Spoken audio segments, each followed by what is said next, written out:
नमस्कार। आज हम एक बहुत ही दिलचस्प किताब पर बात करने वाले हैं, नील डोनाल्ड वॉल्श की कॉन्वर्सेशंस विद गॉड बुक 3। हाँ, नमस्कार। और खासकर इसके पहले अध्याय पर हम गहराई से चर्चा करेंगे। बिल्कुल। ये किताब, जैसा नाम से ही पता चलता है, लेखक और एक आवाज, जिसे ईश्वर कहा गया है, उनके बीच की बातचीत है। तो आज का हमारा मकसद है कि इस शुरुआती बातचीत से जो खास आइडियाज निकले हैं, उनको जरा समझें, उन पर गौर करें। हाँ, इसमें कई जरूरी बातें हैं, जैसे आत्ममूल्य की भावना है। हाँ, और अपराध बोध, डर, ये सब कैसे काम करते हैं। ईश्वर की प्रकृति पर भी एक अलग नजरिया और वो है। मशहूर सिद्धांत होना करना पाना, यानी बी डू हैव। हाँ, उसकी भी बात करेंगे। और ईमानदारी का क्या रोल है इसमें। बिल्कुल। फिर हमारी जो प्राकृतिक भावनाएं हैं और कुछ कह सकते हैं चौंकाने वाले विचार भी हैं, पालन पोषण और समाज के ढांचों पर। हाँ, काफी कुछ है इस पहले अध्याय में ही। और मजे की बात यह है कि कहानी यहीं से शुरू होती है। मतलब लेखक खुद ही, वॉल्श, वो इस तीसरी किताब को लिखने में हिचकिचा रहे हैं। उनको लग रहा है कि वो शायद इसके काबिल नहीं है। हाँ, तो चलिए इसी एहसास से अपनी बातचीत शुरू करते हैं। ठीक है। तो किताब के शुरू में ही वॉल्श काफी खुलकर बताते हैं कि वो कितना ज्यादा सेल्फ कॉन्शियस महसूस कर रहे हैं। उनके अंदर एक तरह का प्रतिरोध है। हाँ, एक डर है उन्हें। डर है कि लोग मजाक उड़ाएंगे, या वो इस काम के लिए, मतलब ईश्वर के साथ इस बातचीत को आगे बढ़ाने के लिए शायद काफी नहीं है, अपर्याप्त हैं। वो अपने अतीत को देखते हैं, अपनी गलतियों को याद करते हैं और सोचते हैं कि भाई मैं कैसे ईश्वर का संदेशवाहक बन सकता हूँ। उनका एक कोट भी है कि मेरा सबसे बड़ा डर ये है कि मैं ईश्वर के लिए एक अपर्याप्त, अनुपयुक्त प्रवक्ता साबित होऊंगा। और ये एहसास बहुत जाना पहचाना लग सकता है कई लोगों को। बहुत मानवीय है यह। और यहीं पर ईश्वर की जो प्रतिक्रिया है वो बहुत दिलचस्प है।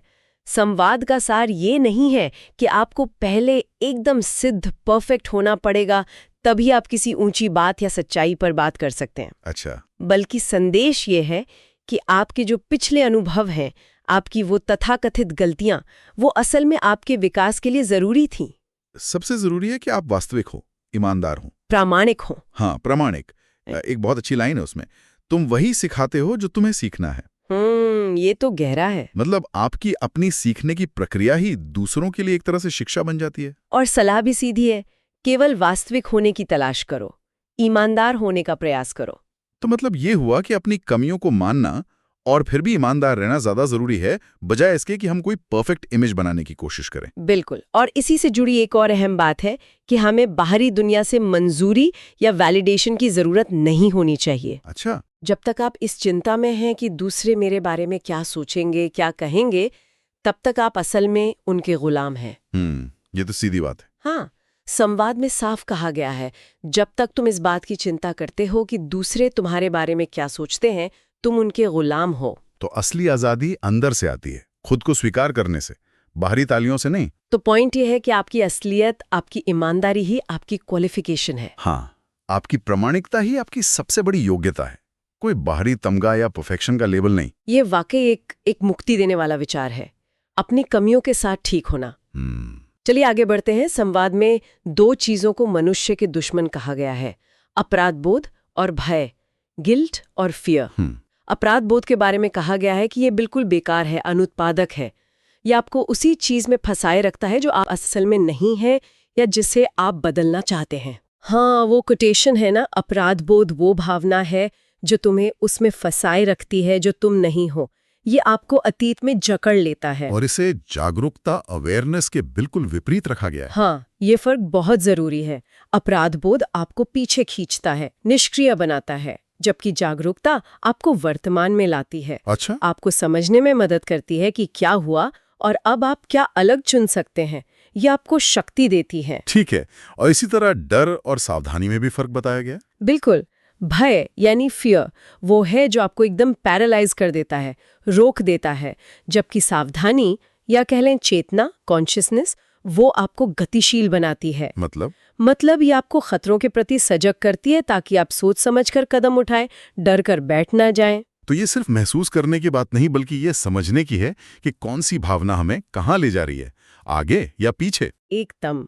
और संवाद ये भी कहता है कि निर्भयता, मतलब डर का नो होना या डर के बावजूद आगे बढ़ना, ये आपको ईश्वर का सीधा अनुभव करने का मौका देता है। किसी किताब या गुरु से अलग अपना अनुभव। हाँ, आपका अपना निजी अनुभव। जैसा कहा गया है, धन्य है वे जो निर्भय हैं, क्योंकि वे ईश्वर को जानेंगे।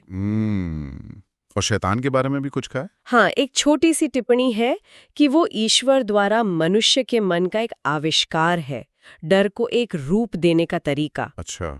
तो मूल सबक ये है, बेकार के अपराध बोध और रोकने वाले डर को छोड़ो, जागरूक बनो और सावधानी से आगे बढ़ो। ठीक है, अपराध बोध और भय से जागरूकता और सावधानी की ओर।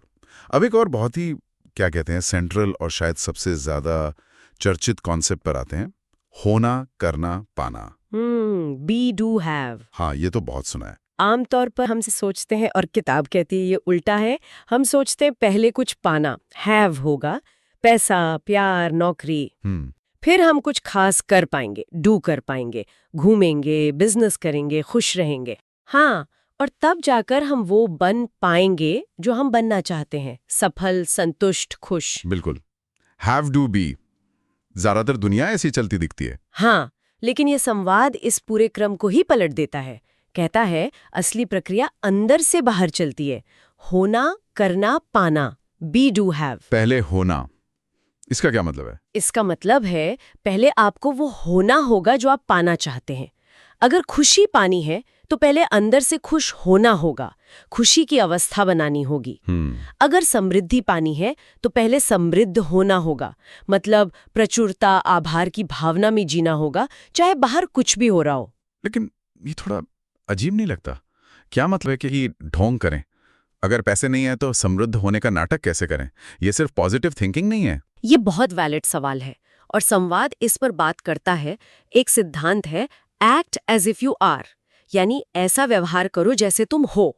लेकिन ये सिर्फ बाहरी एक्टिंग नहीं है। अच्छा। यहाँ ईमानदारी, जो हमने पहले भी बात की, वो सबसे जरूरी है। आप दूसरों से शायद चालाकी कर लें, पर संवाद कहता है तुम ब्रह्मांड में हेरफेर नहीं कर सकते। अगर आप सिर्फ अमीर दिखने का नाटक कर रहे हैं ताकि पैसा मिले, पर अंदर से कमी और डर महसूस कर रहे हैं, तो आपका होना सच्चा नहीं है। यूनिवर्स आपकी अंदर की सच्चाई पर रिएक्ट करता है, बाहरी दिखावे पर नहीं। हाँ, मन तो जानता है सच क्या है। बिल्कुल, और ये आपकी क्रिएटिव पावर को ब्लॉक करता है। तो ये पॉजिटिव थिंकिंग से गहरा है, ये आपकी चेतना की असली अवस्था बदलने की बात है। तो सार ये है कि अंदर की होने की अवस्था ही बाहर की हकीकत बनाती है, ना कि उल्टा। एकदम, बाहरी चीजों के पीछे भागना छोड़ो, पहले अंदर की अवस्था को साधो। ईमानदारी, ये शब्द बार बार आ रहा है और ये अगले सिद्धांत से भी जुड़ा है, जो चाहते हो वो दूसरों को दो। हाँ, ये भी बहुत शक्तिशाली विचार है। सूत्र है, जो कुछ भी तुम अपने लिए चुनते हो वो दूसरे को दो। प्यार चाहिए तो प्यार दो, तारीफ चाहिए तो तारीफ करो, समृद्धि चाहिए तो दूसरों की मदद करो। लेखक अपना एक अनुभव भी बताते हैं, जब उनके पास खुद कमी थी तब भी उन्होंने किसी को खाना और पैसे दिए और फिर अचानक उनकी मदद हुई। और ये सिर्फ कोई अच्छी नैतिक बात नहीं है, इसके पीछे का मनोविज्ञान और कह सकते हैं आध्यात्मिक मैकेनिज्म समझाया गया है। वो क्या है? जब आप ईमानदारी से, सच्चे दिल से और बिना कुछ वापस पाने की उम्मीद के देते हैं, तो देने का वो काम ही आपको अनुभव कराता है कि आपके पास वो चीज है जिसे आप दे रहे हैं। अच्छा, हाँ, आप वो चीज दे ही नहीं सकते जो आपके पास ना हो। बिल्कुल। तो जब आप खुशी देते हैं, आप अंदर खुशी महसूस करते हैं। जब पैसा देते हैं, आप प्रचुरता महसूस करते हैं, चाहे वो छोटी रकम ही क्यों ना हो। ये आपकी अंदरूनी अवस्था, आपके नए विचार को बदल देता है। आप कमी की सोच से हटकर बहुतायत की सोच में आ जाते हैं। हाँ, और जैसा हमने होना, करना, पाना में देखा, ये बदली हुई होने की अवस्था फिर बाहर वैसी ही परिस्थितियों को खींचती है। संवाद कहता है, किसी चीज को देने का तुम्हारा कार्य ही तुम्हें ये अनुभव कराता है कि तुम्हारे पास वह देने के लिए है। फिर से वही बात, ईमानदारी जरूरी है। हाँ, निर्णायक है। अगर आप सिर्फ इसलिए दे रहे हैं ताकि बदले में मिले, तो आप अभी भी कमी की भावना से ही काम कर रहे हैं, नतीजे भी वैसे ही होंगे। तो उदार का सिर्फ दूसरों के लिए नहीं, खुद के लिए भी है। हाँ, अपनी दुनिया में प्रचुरता लाने का तरीका। सही कहा। ये खुद अपने अंदर और अपनी दुनिया में प्रचुरता पैदा करने का एक शक्तिशाली जरिया है। तो होना और देना दोनों ही अंदर की स्थिति बदलने के तरीके हैं, और फिर बाहरी दुनिया बदलती है। शर्त ईमानदारी। ये सब काफी व्यक्तिगत स्तर की बातें हुई। अब जरा ईश्वर की प्रकृति पर बात करते हैं। जो इस संवाद का केंद्र है। स्रोत ईश्वर का एक बहुत ही विशाल, सबको शामिल करने वाला नजरिया देता है। कहता है ईश्वर सिर्फ अच्छा या रोशनी ही नहीं है, बल्कि सब कुछ है। हाँ, अच्छा और बुरा, प्रकाश और अंधकार, ऊपर और नीचे, सब कुछ। एक कोट है, मैं प्रकाश हूं और मैं वह अंधकार हूं जो प्रकाश बनाता है। ये थोड़ा चौंकाता है। हाँ, ये पारंपरिक धार्मिक विचारों से काफी अलग है। और यहीं पर दिव्य द्वंद्व यानी डिवाइन डायकोटमी का कॉन्सेप्ट आता है। दिव्य द्वंद्व, ये क्या है? इसका मूल विचार ये है कि ईश्वर, और क्योंकि हम ईश्वर के अंश हैं, तो हम भी एक ही समय में दो विपरीत चीजें हो सकते हैं। ईश्वर वो है जो वो है, और वो भी है जो वो नहीं है। ये तो विरोधाभास लग रहा है। हाँ, और ये विरोधाभास जरूरी है ताकि अनुभव हो सके। आप ऊंचा क्या है ये तब तक नहीं जानते जब तक नीचा ना जाने। अच्छा, तुलना के लिए। हाँ, गर्मी को महसूस करने के लिए ठंडक का अनुभव चाहिए। इसी तरह आप अच्छाई, करुणा, साहस को तब तक असल में अनुभव नहीं कर सकते जब तक ऐसी परिस्थितियां ना हो जहां आपको इनके उल्टे का सामना करना पड़े और चुनाव करना पड़े।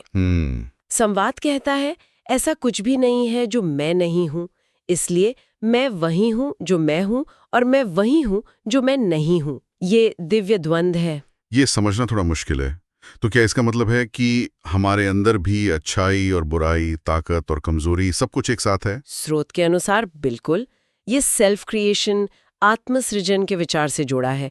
हम कौन हैं ये हमारे चुनावों से तय होता है। अच्छा। जीवन में जो चुनौतियां आती हैं, जैसे वो ट्रैफिक में फंसी माँ का उदाहरण, वो सिर्फ मुश्किलें नहीं हैं, वो अवसर है, मौके हैं। किसके मौके? ये अनुभव करने के कि वास्तव में हम कौन हैं। क्या हम धैर्य चुनते हैं या गुस्सा, करुणा दिखाते हैं या बेरुखी? हम इन गुणों को सिर्फ सोचकर नहीं जान सकते, इन्हें चुनकर ही अनुभव करते हैं। स्रोत ये भी इशारा करता है कि हमारे चुनाव कई स्तरों पर होते हैं, शरीर, मन, आत्मा, और ये हमेशा एक लाइन में नहीं होते, जिससे अंदरूनी संघर्ष भी होता है। तो बड़ा आइडिया ये है कि असलियत जिसमें हम और ईश्वर शामिल हैं, वो विरोधाभासों को स्वीकार करती है, और मुश्किलें खुद को जानने और विकसित होने के मौके हैं। बिल्कुल। अनेक स्तरों पर चुनाव, और ये भावनाओं के विषय से भी जुड़ता है। भावना अक्सर हमारे चुनावों को प्रभावित करती हैं। हाँ, बिल्कुल। स्रोत 5 प्राकृतिक भावनाओं की बात करता है। दुख, ग्रीफ, क्रोध, एंगर, ईर्ष्या, एनवी, भय, फियर और प्रेम, लव। हाँ, और ये भी बताता है कि इन सब का एक स्वस्थ जरूरी काम है। जैसे दुख हमें किसी चीज या इंसान को अलविदा कहने और आगे बढ़ने में मदद करता है। क्रोध हमें अपनी सीमाएं बनाने और अन्याय के खिलाफ खड़े होने की ताकत देता है। अच्छा, ईर्ष्या वो तो नेगेटिव मानी जाती है। संवाद कहता है कि प्राकृतिक ईर्ष्या हमें दिखाती कि हम क्या चाहते हैं और हमें उसके लिए कोशिश करने को प्रेरित कर सकती है। भय हमें खतरे से बचाता है, और प्रेम तो खैर जुड़ाव और विस्तार का आधार है ही। तो ये सब भावनाएं स्वाभाविक हैं, बुरी नहीं है। बिल्कुल। संवाद इन्हें स्वाभाविक और यहाँ तक कि पवित्र मानता है, हमारे अनुभव को रचने वाले औजार। समस्या तब होती है जब हम इन्हें दबाते हैं मतलब महसूस नहीं करते या दिखाते नहीं। हाँ, महसूस करने या व्यक्त करने से इनकार करते हैं। अक्सर इसलिए क्योंकि बचपन में सिखाया गया कि ये बुरी भावनाएं हैं, गुस्सा मत करो, रो मत, जलन मत करो। होता है ऐसा। और स्रोत कहता है कि इस दमन के नतीजे बहुत बुरे हो सकते हैं।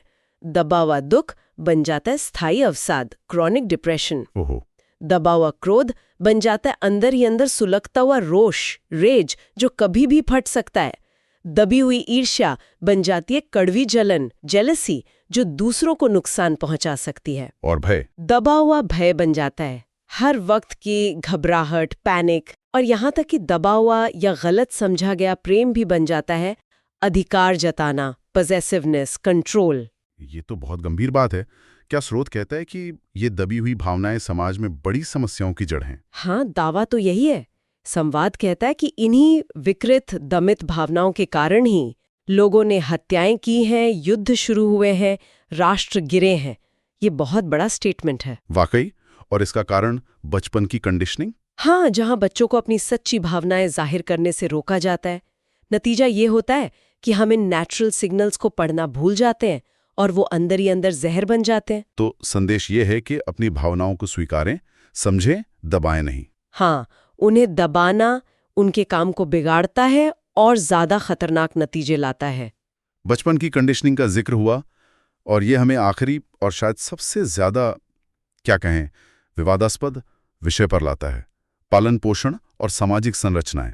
हाँ, ये हिस्सा तो हमारे समाज के तौर तरीकों पर सीधे सवाल उठाता है। एक चौंकाने वाला विचार ये है कि युवा माता पिता अक्सर बच्चों के पालन पोषण के लिए तैयार नहीं होते। उन्हें संवाद में गलत लोग तक कहा गया है और एक फर्क किया गया है।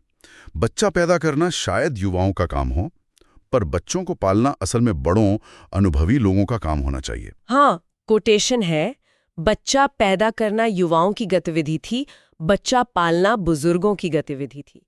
ये हमारे समाज की नींव पर ही सवाल है। कैसे? पाठ इस बात की आलोचना करता है कि हमने कैसे सेक्स, बच्चे पैदा करने और पालने की जिम्मेदारी इन सबको एक साथ मिला दिया है। अच्छा। तर्क ये है कि जब युवा जोड़ों पर, जो खुद अभी लाइफ को समझ रहे हैं, अपनी पहचान बना रहे हैं, उन पर अकेले ही बच्चों को पालने का पूरा बोझ डाल दिया जाता है, तो ये बहुत तनावपूर्ण होता है। हाँ, ये तो है। और ये समाज में सेक्स को लेकर बहुत सारी नेगेटिविटी, शर्म और दमन भी पैदा करता है, क्योंकि नियम बन जाता है कि सेक्स तभी ठीक है जब आप बच्चे की पूरी जिम्मेदारी लेने को तैयार हों, जो संवाद के अनुसार प्राकृतिक नहीं है। हाँ, और ये कई भावनात्मक समस्याओं को जन्म देता है। तो फिर हल क्या है? बच्चे कौन पालेगा?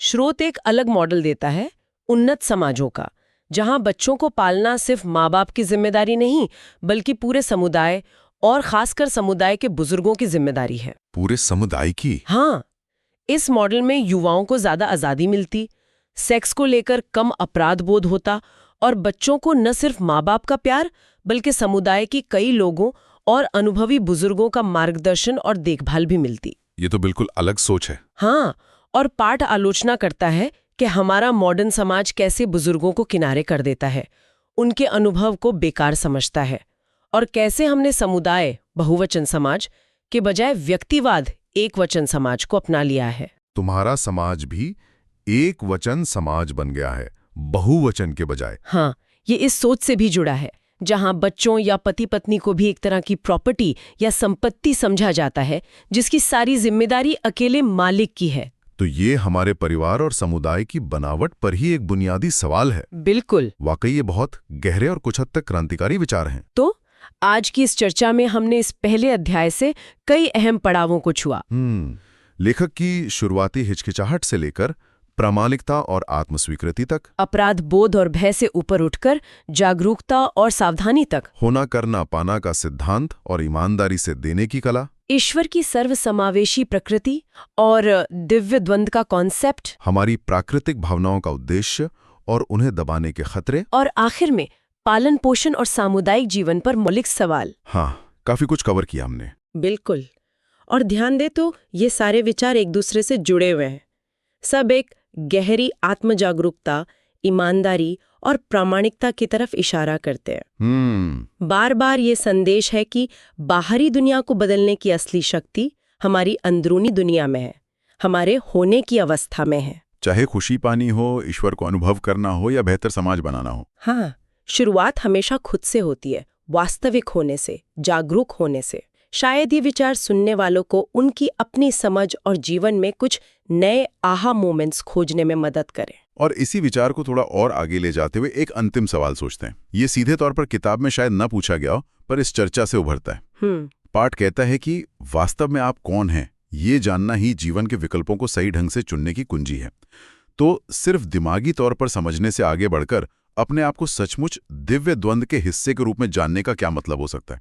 जिसमें रोशनी और अंधेरा, ताकत और मानी हुई कमजोरी दोनों शामिल हैं। हाँ, दोनों।